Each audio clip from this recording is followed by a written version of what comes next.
So let's have a look at how bills of materials are generated, or how we create a BOM for a finished good. Because it can be a little bit daunting for those a little bit new to the manufacturing game and trying to understand how everything fits together. So your bill of materials are, the bill itself is a list of components that go into a finished good, almost like a recipe. So those are going to be set up here under BOMs and kits. We'll explain the difference just now. So BOMs is a bill of materials. So before you can create your BOM, you need to go to your items and define which items are your finished goods that's made up from a BOM, and which items are the components that will go into making that. So which are the recipe components and which are the finished goods components. So for this exercise, we're going to create a bill of materials for this stroller cover. Okay. But what we're also going to do, I want to add in this item here as a component to go into that. So let's just pop this one open, and now we're going to say here, right, this particular item is not a finished good. Okay, it's a BOM component. It won't allow us to put it into a BOM until this has been set. We can then save this change. We now go back to the items, and we go to the item that we want to create the bill of materials for.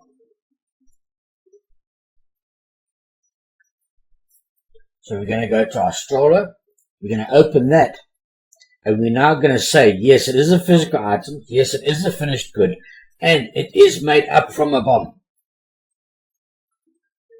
And then we save those changes. Once we save those changes, we can go to the bill of material itself. Now we can see we have this item as our finished good. We want to call this a BOM ST for BOM stroller.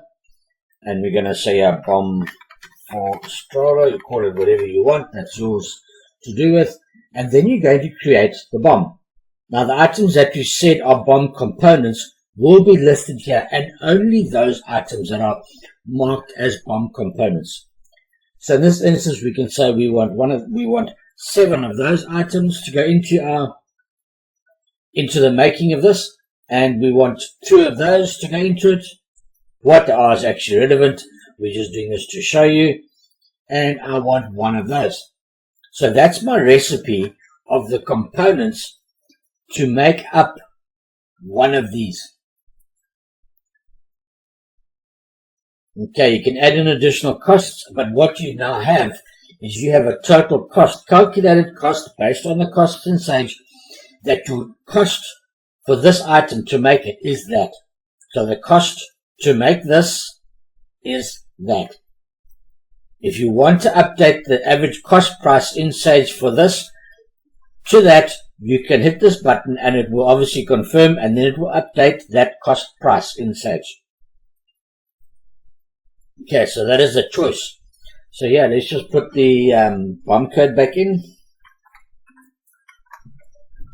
and save the BOM. Okay, so that bill of materials now exists here. We see that is our bill of materials.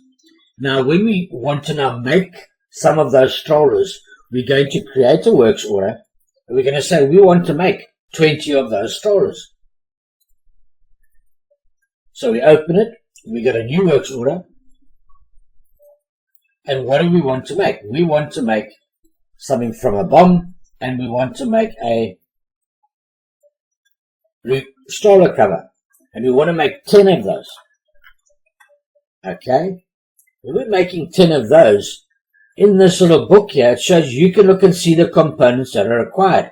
So based on the raw materials and the bill of materials, to make 10 of those, this is what we need.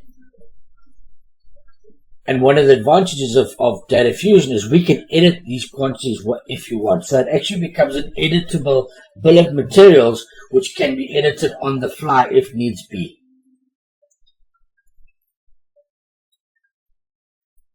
Then you're going to save the works order. You can print it. So we need a reference. So the customer can be whoever. Customer is not important, but a reference is important. So it knows what this whole document is about, and we can go to print preview, and we will now see that from our works order, this is what needs to be produced. We need 10 of those, and to make those, we need 70 of those, 20 of those, and 10 of those. And then whoever's completing the works order can fulfill the rest of the details and return it. And when it's been returned,